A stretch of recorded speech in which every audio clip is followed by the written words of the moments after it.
今日同大家煮一個蠔油冬菇炆雞。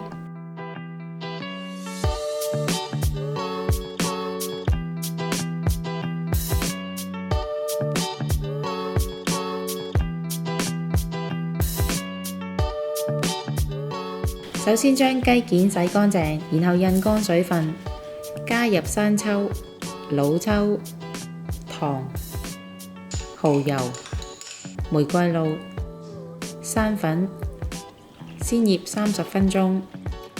冬菇浸軟，跟住去定，保留浸完冬菇嘅水，可以陣間用。紅棗剪開去核，蔥切段，乾蔥切細件。喺鑊裏面加少少油，開中火燒熱，先將冬菇炒香，盛起備用。喺原鑊再轉開中大火，爆香薑片同埋乾蔥，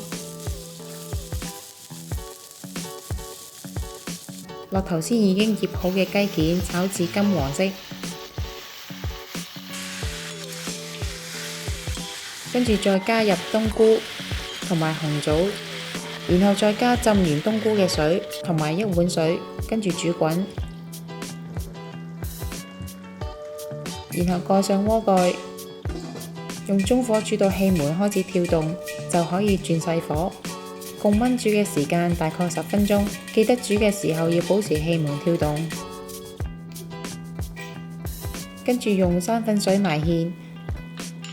最後加入蔥段，咁就可以啦。